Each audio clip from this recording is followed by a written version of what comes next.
கோவை ஆரியஸ்புரம் பகுதியில் திருநங்கைகளின் வாழ்வியலை உயர்த்தும் விதமாக மதிலை தாண்டி என நிகழ்ச்சி மூலமாக உதவிக்கரம் நீட்டியது கெப்சரா ஃபவுண்டேஷன் எனும் தன்னார்வ அமைப்பு. நெருக்கடிகளை கடைந்து சாதித்து வரும் திருநங்கைகளுக்கும் சமூக ஆர்வலர்களுக்கும் விருது வழங்கிய கௌரவித்த அமைச்சர் சம்பத்குமார் மற்றும் பிரபல பாடகர் பிரசன்னா. பொது சமூகத்தில் கடும் நெருக்கடிகளை சந்தித்து வரும் திருநங்கைகளின் வாழ்வாதாரத்தை மேம்படுத்தும் வகையில் திருநங்கைகளுக்கு நலத்திட்ட உதவிகளையும் சவால்களை தகர்த்து சாதித்து வரும் திருநங்கைகளுக்கு விருதுகள் வழங்கி கௌரவப்படுத்தும் நிகழ்வாக மதிலை தாண்டி எனும் நிகழ்ச்சி கெப்சரா ஃபவுண்டேஷன் சார்பாக நடைபெற்றது. கோவை ஆரியஸ்புரம் பகுதியில் உள்ள மாநகராட்சி கலையரங்கத்தில் நடைபெற்ற இந்த மதிலை தாண்டி நிகழ்ச்சியில் தமிழ்நாடு பிற்படுத்தப்பட்டோர் நலத்துறை அமைச்சர் சம்பத்குமார், கோவை மாநகராட்சி ஆணையாளர் கட்டாரவி தேஜா, பிரபல பின்னணி பாடகர் பிரசன்னா உள்ளிட்டோர் கலந்து கொண்டு திருநங்கைகளுக்கு நலத்திட்ட உதவிகளையும் சாதனையாளர்களுக்கு விருதுகளையும் வழங்கி கௌரவித்தனர்.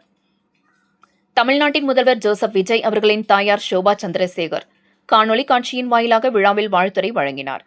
இந்த நிகழ்ச்சியில் அமைச்சர் சம்பத்குமார் பேசும்பொழுது, சமூகத்தில் திருநங்கைகள் கடும் சவால்களை சந்தித்து வருகின்றனர் என்றும், சவால்களை சந்தித்து சமூகத்தில் தங்களுக்கான அங்கீகாரத்தை பெற முயற்சிக்கின்ற எனது சகோதரிகளான திருநங்கைகள் அனைவருமே சாதனையாளர்கள் என திருநங்கைகளை ஊக்கப்படுத்தினார். தமிழ்நாட்டின் முதல்வர் விஜய் அவர்கள் திருநங்கைகளின் வாழ்வியலை மேம்படுத்த உறுதுணையாக இருப்பதாக தெரிவித்த அமைச்சர் சம்பத், எப்பொழுது வேண்டுமானாலும் என்ன உதவி வேண்டுமானாலும் உரிமையோடு கேளுங்கள் என திருநங்கைகளிடம் அமைச்சர் சம்பத் அன்பு கட்டளையிட்டார். இந்த நிகழ்ச்சியில் கெப்சரா ஃபவுண்டேஷன் நிறுவனரும் இந்தியாவின் முதல் பெண் மாற்றுத்திறனாளி இசையமைப்பாளருமான மேரி ஜெனிட்டா, பாலமலை மற்றும் பெரியநாயக்கன்பாளையம் பகுதியில் உள்ள அரசு பள்ளி மாணவ மாணவிகளுக்கு நோட்டு புத்தகங்கள், பேகுகள், பரிசுகள் உள்ளிட்டவை வழங்கி உதவிக்கரம் நீட்டினார்.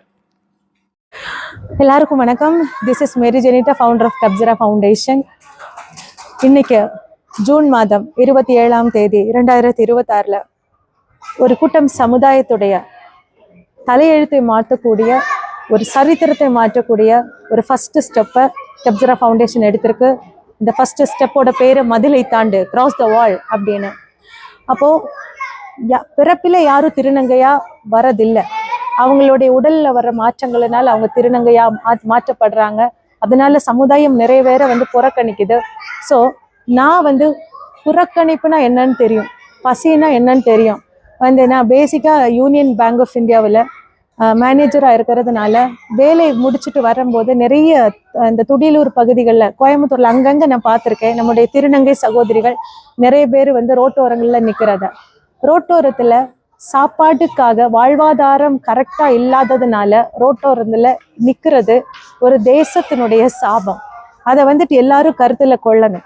சாப்பாடு இல்லாமல் நம்முடைய ஜனங்கள், அது யாராக இருந்தாலும் சரி, ஜனங்கள் தான் உயிர் தான். அதில் ஆண் என்றோ பெண் என்றோ திருநங்கை என்றோ திருநம்பி என்றோ அப்படியெல்லாம் எதுவுமே கிடையாது. சாப்பாடு இல்லை, வாழ்வாதாரம் இல்லைன்னு ரோட்டில் சில தொழிலுக்காக நிற்கிறது அந்த தேசத்தினுடைய சாபம். ஸோ இதை மாற்றணும். ஈஸியாக அட்வைஸ் பண்ணிடலாம்.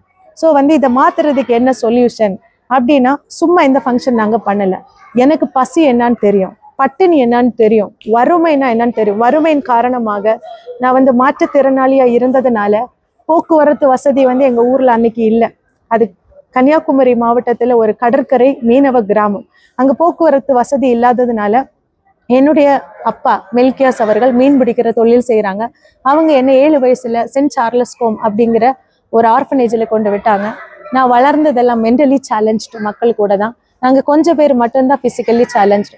அங்கே சிஸ்டர்ஸ் என்ன 8th ஸ்டாண்டர்ட் வரைக்கும் படிக்க வச்சாங்க.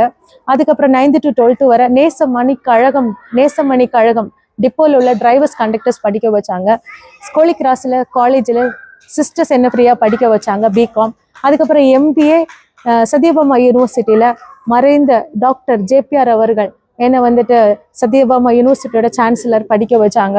ஸோ இந்த மாதிரி அநேகர் ஹெல்ப் பண்ணி தான் நான் இன்னைக்கு இந்த நிலைமையில இருக்கேன். ஸோ என்னுடைய ஆசை, நான் வர்ற வழியிலலாம் இந்த திருநங்கை அக்காமாரை பார்க்கறதுனால நம்ம இதுக்கு என்ன சொல்யூஷன், என்னென்ன பசி என்னன்னு எனக்கு தெரியும், வறுமை என்ன எனக்கு தெரியும், ஃபினான்ஷியலாக ஸ்டபன் ஆகி நிற்கிற விஷயம் என்னென்னு எனக்கு தெரியும்.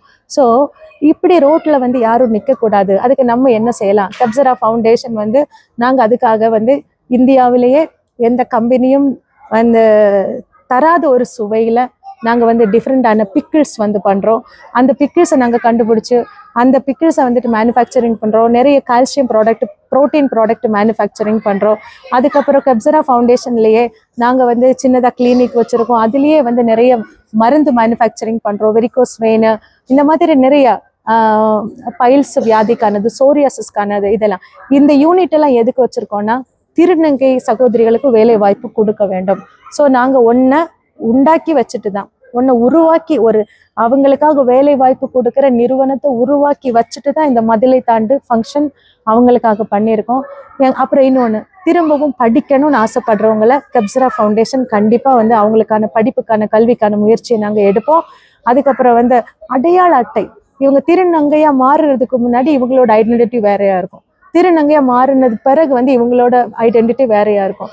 ஸோ இதுல அடையாள அட்டை சம்பந்தமாக கஷ்டப்படுறவங்களுக்கு, அதை எடுக்க மாத்துறதுக்கு கஷ்டமா இருக்குன்னு சொல்றவங்களுக்கு நாங்க கப்சரா ஃபவுண்டேஷனோட டெக்னிக்கல் டீம் புதிய சொல்யூஷனோட நாங்க அரசாங்கத்துல வந்துட்டு அணுகிறதுக்கு நாங்க முயற்சி எடுப்போம். அப்போ இந்த ஒரு ஃபங்க்ஷன், அந்த ஃபங்க்ஷன்ல கலந்துக்கிட்ட minister of backward class welfare Thiru Sampathkumar அவர்கள் இந்த ஃபங்க்ஷன்ல கலந்துக்கிட்டாங்க. Music director singer VV Prasanna கலந்துக்கிட்டாங்க. போத்தீஸோட வைஸ் பிரசிடென்ட் கலந்துக்கிட்டாங்க. எல்லாமே இன்னைக்கு இந்த ஃபங்க்ஷன் வந்துட்டு திருநங்கைகளுக்கு அடுத்த வாழ்வாதாரத்துக்கான ஒரு படிக்கல்லா இது வந்துட்டு இருக்கு. இன்னும் நாங்கள் நிறைய செய்வோம். நன்றி, வணக்கம்.